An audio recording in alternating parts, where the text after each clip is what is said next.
मुझे आज तक ये समझ नहीं आया कि लोग शादियाँ करते क्यों हैं। वेलकम टू माय चैनल जिसका नाम है आई एम विद यू और मैं हूँ मोनिका सिंह। पर्सनल एक्सपीरियंस के साथ मैं अपनी चीज़ों को शेयर करती हूँ और आप तक पहुँचाती हूँ और कोशिश करती हूँ आप लोगों को हिम्मत दे सकूँ। आज मैं आपके साथ डिस्कस करना चाहती हूँ कि लोग शादियाँ क्यों करते हैं। जब उनको झगड़ा ही करना होता है शादियों में तो लोग शादी करते ही क्यों हैं। हर एक के घर में अलग अलग तरीके की प्रॉब्लम्स हैं।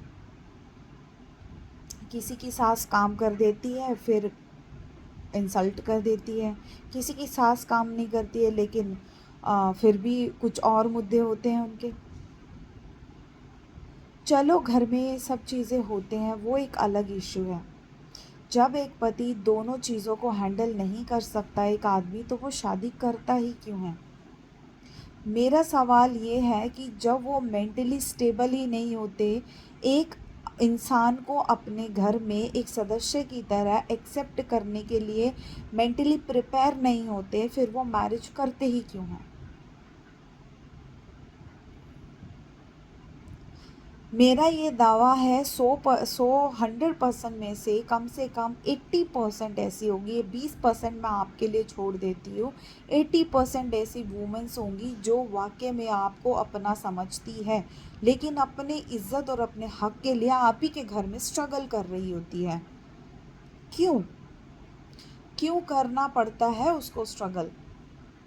हर इंसान सम्मानीय है, हर इंसान को सम्मान का हक है, हर इंसान को अपनी ज़िंदगी के फैसले लेने का हक है, हर किसी को अपने तरीके से चलने का हक है। क्यों आप लोग अपनी बहुओं को, अपनी पत्नियों को अपने हिसाब से चलाने की कोशिश करते हैं। क्या कभी आपने प्यार से ये बोल के देखा है कि तुम क्या सोचती हो, तुम्हारी क्या राय है, तुम्हारी किस चीज़ में खुशी है।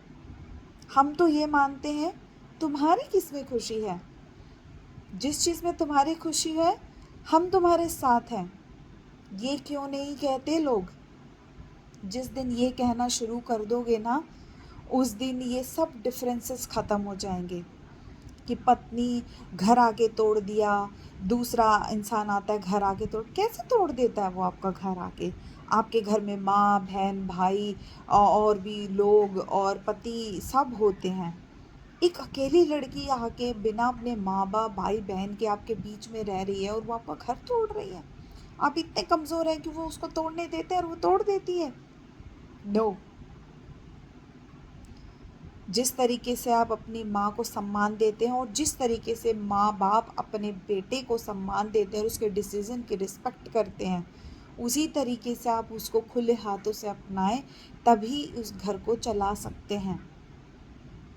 नहीं तो किसी की ज़िंदगी बर्बाद करने का आपको कोई हक नहीं है, किसी के साथ शादी करने का कोई हक नहीं है जब तक आप मेंटली प्रिपेयर नहीं हो जाते। शादी के बाद एक पति को, उसके घर वालों को पूरा हक मिल जाता है उसको डिसरिस्पेक्ट करने का, बोलने का, उसकी कभी खुशी तक नहीं पूछा जाता। क्यों। जिस दिन आप ये सब ख़त्म कर देंगे उस दिन ये सब कुछ ख़त्म हो जाएगा। हर किसी को हक होता है अपनी ज़िंदगी अपने हिसाब से जीने का, और यही वक्त होता है शादी के बाद। अब आने वाले 10 साल ही होते हैं जो वो एक अपनी ज़िंदगी खुल के आपके साथ जी सकती है, प्यार मोहब्बत से जी सकती है। उसके बाद तो फिर बुढ़ापा ही है। उसके बाद तो उसके अंदर खुद ही इच्छाएं नहीं बचेंगी कि मुझे ये सब करना है। तो क्यों डिस्ट्रॉय करना है खुद को और उसको। आप हमेशा याद रखिए, जब आप किसी के लिए गड्ढा खोदते हो तो उसमें आप भी जाते हो। अगर आप किसी को मेंटली, फिज़िकली, इमोशनली हर एक तरीके से हराश करते हो तो कहीं ना कहीं अफेक्ट उसका आपकी ज़िंदगी पर भी आता है। क्यों करना है, मत कीजिए। सम्मान से रहिए और इज्जत से रहिए, वरना शादी मत कीजिए।